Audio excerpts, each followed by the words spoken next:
बिस्मिल्लाहिर्रहमानिर्रहीम अस्सलाम वालेकुम। Welcome to my YouTube channel. I am Maria Gujar और आप देख रहे हैं 8th क्लास की math exercise number 2.5 and question number 3।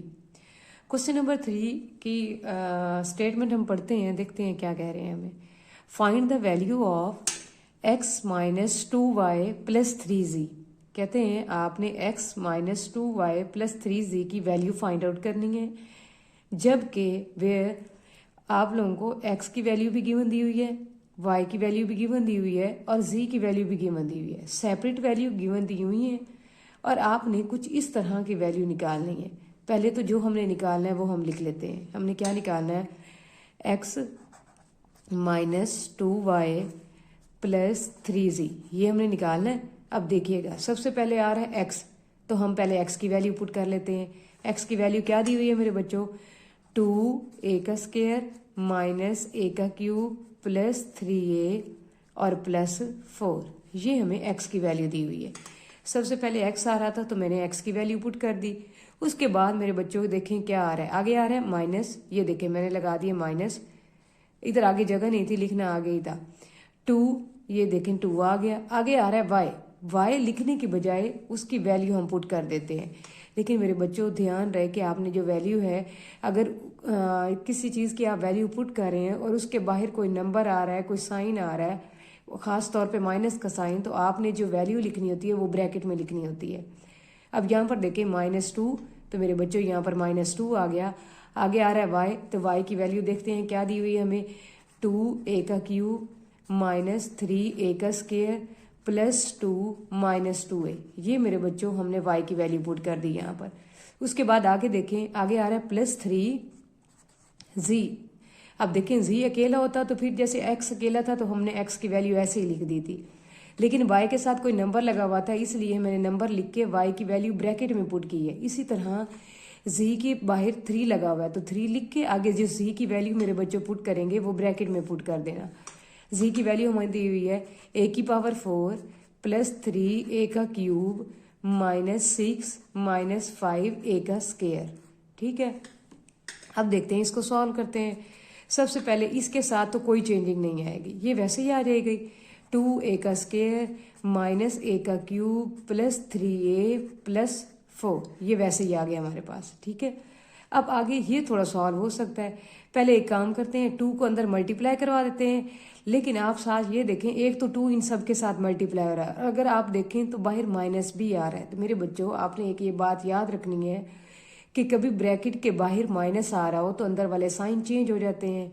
एक तो अंदर वाले ये सारे साइन चेंज होंगे, कैसे, इसके साथ कोई साइन नहीं लगा हुआ, ये प्लस का है तो ये माइनस में हो जाएगा, ये माइनस में है तो ये प्लस में हो जाएगा, ये प्लस में है तो माइनस में हो जाएगा, ये माइनस में है तो ये प्लस में हो जाएगा। एक तो ये साइन चेंज होंगे क्योंकि बाहर माइनस आ रहा है, और उसके साथ 2 के साथ हर टर्म मल्टीप्लाई होगी। 2 2s आर 4, यहाँ पर मेरे बच्चों माइनस 2 2s आर 4 और आगे आ रहा है a का क्यूब। आगे देखें, माइनस माइनस क्या हो जाएगा, प्लस 2 3s आर 6 a का स्क्वायर। उसके बाद मेरे बच्चों आगे देखें, प्लस माइनस माइनस, मैंने कहा था अंदर वाले साइन चेंज करने हैं, तो 2 2s आर 4, उसके बाद माइनस माइनस मेरे बच्चों प्लस 2 2s आर 4a। आगे देखें प्लस, अब ये 3, अब अंदर वाले साइन चेंज नहीं होंगे क्योंकि मेरे बच्चों ब्रैकेट के बाहर आ रहा है प्लस। अगर ब्रैकेट के बाहर प्लस आ रहा हो तो अंदर वाले साइन चेंज नहीं होते। 3 को a की पावर 4 से मल्टीप्लाई किया तो 3a की power 4 plus 3 3s are 9 9a की पावर 3 माइनस, ये आगे माइनस आ रहा है तो ये माइनस आ गया, 6 3s आर 18 आ जाएगा। उसके बाद माइनस 5 3s आर 15 a का स्क्वायर। ये हमने कुछ अरेंज कर लिया, ये हमारे पास वैल्यूज आ गई हैं। हमने जो मल्टीप्लाई हो रहा था वो मल्टीप्लाई करवा दिया, अगर अंदर साइन चेंज करने थे तो वो साइन भी चेंज कर दिए। अब इन सब को मिला के हमारे पास ये आ गया। अब मेरे बच्चों इनको सॉल्व कैसे करना है, ये आपने इनको पहले तो अरेंज करना है, अरेंज करने के बाद इनको आपने सॉल्व कर लेना है। मेरे बच्चों अरेंज किस तरह करते हैं, सबसे पहले बड़ी पावर्स वाला लिखते हैं, फिर उससे छोटी पावर, फिर उससे छोटी पावर, लास्ट तक, मतलब आपने बड़े से छोटे की तरफ लिखना होता है। अब देखें, सबसे पहले बड़ी पावर कौन सी आ रही है, ये a की पावर 4 आ रही है, सिर्फ a की पावर 4 वाली यही एक टर्म ही है, तो यहाँ पर आ जाएगा 3a की पावर 4, अरेंज करके लिखना है ना। अब पावर 4 लिख ली। अब सारे वो वाले लिखेंगे जिनकी पावर, वो टर्म्स लिखेंगे जिनकी पावर 4 से छोटी आ रही है। 4 के बाद हमारे पास 3 आना चाहिए था, तो 3 वाली हैं। एक ये -a का क्यूब, उसके बाद आगे ये भी एक पावर 3 वाली है, तो ये भी आ जाएगा -4a की पावर 3। उसके बाद और देखें यहाँ पर आ रहा है +9a की पावर 3। बस ये हमारे पास 3 पावर्स वाले आ रहे थे। अब पहले 4 पावर वाले आ गए, फिर 3 पावर वाले। अब देखते हैं 3 के बाद 2 वाले पावर वाले। सबसे पहले तो ये आ रहा है, इसके साथ कोई साइन नहीं लगा हुआ, तो मतलब ये प्लस का है, तो +2a² ये हो गया। उसके बाद ये +6a²। अब और उसके बाद ये लास्ट पे -15a²। ये देखें पावर 4, पावर 3, फिर ये सारे पावर 2 वाले। अब देखते हैं पावर 1 वाले, जिनके ऊपर कोई भी पावर नहीं लगी होगी, मतलब वो पावर 1 है। तो ये +3a, उसके बाद ये +4a, और बस ये पावर 1 वाले हैं। अब वो वाले लिखते हैं जिनके साथ कोई कैपिटल नहीं लगा हुआ, जिनके साथ कोई वेरिएबल नहीं लगा हुआ, जिनके साथ जो सिर्फ कांस्टेंट नंबर्स हैं। वो एक 4 है, ये प्लस का 4 और खैर माइनस का 4, ये तो कैंसिल हो गया। और देखिए कोई कांस्टेंट तो नहीं आ रहा, और ये +18 आ रहा है, सॉरी ये -18 है, -18। ये हमारे पास ये 4a है। अब इसको सॉल्व कर लेते हैं। ये देखें 3a की पावर 4 वैसे ही आ जाएगा, क्योंकि इसमें तो कोई चेंजिंग नहीं आएगी। अब ये देखें इसके साथ कोई भी नंबर नहीं लगा हुआ, जिसके साथ कोई नंबर ना लगा हो तो मेरे बच्चों उसके साथ 1 होता है। ये -1, और आपने ये जो कैपिटल्स होते हैं ना, इनको नहीं छेड़ना होता, सिर्फ जो नंबर्स होते हैं ना इनको सॉल्व करना होता है। इसके साथ कोई नंबर नहीं लगा हुआ, तो मतलब ये हमारे पास आ गया जी कि ये हमारे पास -1 आ गया। ठीक है, -1 -4 ये हो गया, और प्लस का 9, इनको सॉल्व करते हैं। -1 -4 -5, जब दोनों के साथ माइनस हो तो करते प्लस हैं, लेकिन साइन माइनस का लगाते हैं। -5 और प्लस का 9, मेरे बच्चों -5 और प्लस का 9, तो वो हमारे पास +4 आ जाएगा। ठीक है, अब इन तीनों के जो कांस्टेंट नंबर्स हैं उनको सॉल्व किया, तो वो हमारे पास आ रहा है +4, और इन सब के साथ a³ लगा हुआ था, तो ये a³ आ गया। +2a² और +6a², 2 और 6 ये 8a², में से 15a² माइनस करवा दिया, तो वो मेरे बच्चों आ जाएगा 7a²। लेकिन माइनस इसलिए आया क्योंकि बड़े के साथ माइनस आ रहा था। 3a + 4a 7a, ये +7a, और ये लास्ट पे -18। तो मेरे बच्चों ये हमारा आंसर आ गया। उसके बाद आगे चलते हैं, नेक्स्ट है sum of 2 polynomials is x² + 2x - y²। If one polynomial is x² - 2xy + 3, then find the other polynomial। कहते हैं कि अगर 2 पोलिनोमियल्स का सम आपके पास ये है और अगर एक पोलिनोमियल आपके पास ये है, then find the other polynomial. सबसे पहले तो हम ये लिखेंगे सम ऑफ 2 पोलिनोमियल्स जो हमें गिवन दिया हुआ है। सम ऑफ 2 पोलिनोमियल्स, वो मेरे बच्चों किसके इक्वल दिया हुआ है, x² + 2x - y²। ये हमें सम ऑफ 2 पोलिनोमियल दिया हुआ है। फिर आगे दिया हुआ है 1 पोलिनोमियल, हम यहाँ पर लिख लेंगे 1 पोलिनोमियल, ये लिख लिया।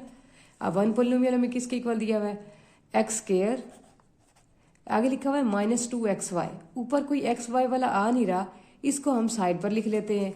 -2xy ये हमने लिख लिया, और उसके साथ आगे आ रहा है +3, यहाँ पर आ जाएगा +3।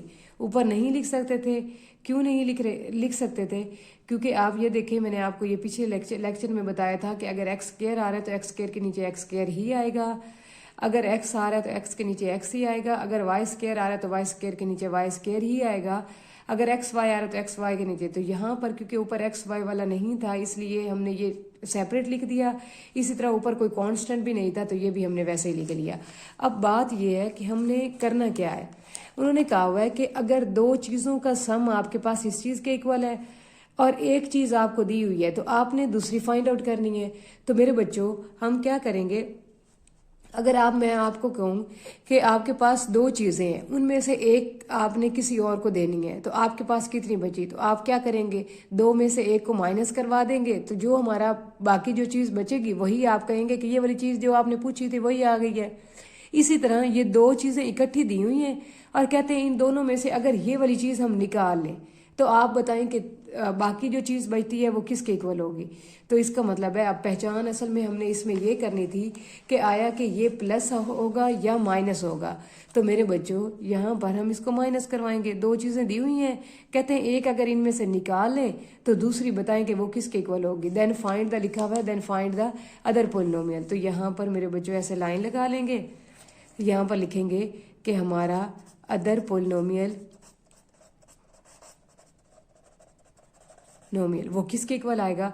अब इन दोनों को हमने करवाना है माइनस। तो मेरे बच्चों मैंने आप लोगों को ये पहले बात बताई थी कि जब आपने माइनस दो टर्म्स को करवाना होता है तो आपने नीचे वाली टर्म के साइन चेंज करने होते हैं। इसके साथ कोई भी साइन नहीं है, तो जिसके साथ कोई साइन ना हो वो प्लस का होता है, तो वो क्या हो जाएगा, माइनस में।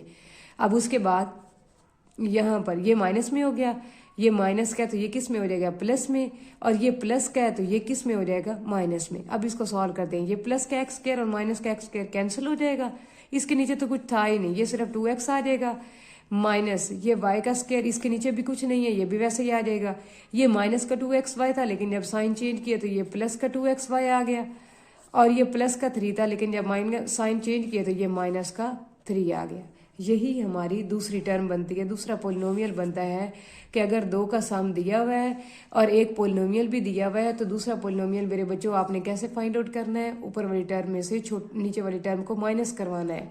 और जब आप माइनस करवाते हैं तो नीचे वाली टर्म के साइन क्या हो जाते हैं, चेंज हो जाते हैं। उसके बाद आगे देखें, नेक्स्ट क्वेश्चन है आपका, कहते हैं subtract 4x + 6 - 2x square from the sum of x³ + x square - 2x and 2x³ + 3x - 7। ठीक है, अच्छा जी, यहाँ पर कहते हैं कि अगर इन दोनों का आपने पहले तो सम लेना है, ये देखिए सम ऑफ, इन दोनों का सम लेना है, और इस सम में से आपने ये वाली टर्म सब्ट्रैक्ट करवानी है, आपने इसको माइनस करवाना है। पहले एक काम करते हैं, इन दोनों का सम ले लेते हैं, सम लेने के बाद उसको माइनस करवा देंगे। ये जिनका सम लेना है पहले वो लिख लेते हैं। पहला है हमारे पास x³ + x स्क्वायर - 2x, ये आ गया पहली टर्म। अब दूसरी टर्म लिख लेते हैं, ये आ रही है 2x का क्यूब, आगे आ रहा है +3x। तो मैंने पहले बताया था कि x³ के नीचे x³ ही आता है, x स्क्वायर के नीचे x स्क्वायर ही आता है, आगे ये आ रहा है x, तो ये x के नीचे ही आपने लिखना है। तो ये प्लस का 3x यहाँ पर आ गया क्योंकि x वाला ये था, और -7, ऊपर कोई कांस्टेंट नहीं है तो ये अलग लिखा जाएगा, यहाँ पर लिखा गया क्योंकि अब हम इनको जमा करवाने लगे। उन्होंने खुद कहा था कि आपने इन दोनों को सम लेना है, इन दोनों को जमा करवाना है। इसके साथ कोई नंबर नहीं लगा हुआ, जिसके साथ कोई नंबर ना लगा हो तो मेरे बच्चों मैंने बताया था कि उसके साथ क्या होता है, 1। तो 2 + 1 कितना हो गया, 3x का क्यूब, ठीक हो गया, प्लस x का स्क्वायर, ये आ गया, माइनस का 2x और प्लस का 3x। 3 में से 2 निकालो तो मेरे बच्चों ये किसके इक्वल आ जाता है, 1x के, प्लस का 3 और माइनस का 2, प्लस माइनस माइनस होता है, 3 - 2 1 आ गया, और साइन वो होता है जो बड़े के साथ, बड़े नंबर के साथ लगा होता है, ये आ गया -7। ये हमारे पास सम आ गया। अब हमने इस सम में से इसको क्या करवा देना है, सब्ट्रैक्ट करवाना है। तो आप देखें यही टर्म हमने लिख ली, ये हमारा सम था, सम में से इसको अब हमने माइनस करवाना है। ये क्या है, 4x है, यहाँ पर x के नीचे x ही आ जाएगा, ये 4x आ गया, ठीक है, और उसके बाद +6, कांस्टेंट के नीचे कांस्टेंट ही आ जाएगा, ये +6 आ गया। उसके बाद -2x स्क्वायर, तो ये x स्क्वायर वाला ये -2x का स्क्वायर, और इधर कोई भी 4x के साथ कोई भी साइन नहीं था तो यहाँ पर हमने लगा दिया प्लस, ठीक है। अब जी इसको हमने सॉल्व करना है, ये मैंने ऐसे ही लाइन लगा दी थी। अच्छा, अब पहले हमने इन दोनों का सम लेना था, तो ये देख सकते हैं मैंने इन दोनों का सम ले लिया। सम लेने के बाद फिर आपने इसको इन सम में से सब्ट्रैक्ट करवाना था, ये मैंने सब्ट्रैक्शन वाली टर्म लिख ली। अब आपको इस बात का पता है कि जो आपने अगर सब्ट्रैक्ट करना है दो टर्म्स को तो नीचे वाली टर्म के साइन चेंज करते हैं, नीचे वाली जो आपकी चीज़ होती है उसके साइन चेंज करते हैं। ये माइनस का तो ये क्या हो जाएगा, प्लस का, क्योंकि इनको अब हमने इन दोनों को सब्ट्रैक्ट करवा रहे हैं। ये बीच में वैसे लाइन आ गई है, नहीं लगानी थी। और ये प्लस का है तो ये माइनस हो जाएगा, ये प्लस का है तो ये माइनस हो जाएगा। इनको सॉल्व करते हैं। 3x का क्यूब, ये 3x का क्यूब तो वैसे ही आ जाएगा क्योंकि इसके नीचे और तो कुछ है ही नहीं। आगे प्लस ये इसके साथ कोई नंबर नहीं है, मतलब कि ये 1 है। 1 माइनस 2, तो मेरे बच्चों 1 माइनस 2 ये किसके इक्वल हो जाएगा? माइनस के, क्योंकि 2 माइनस 1 1 होता है और साइन वो होता है जो बड़े के साथ। -1 और x का स्क्वायर, ये आ गया जी हमारा x का स्क्वायर।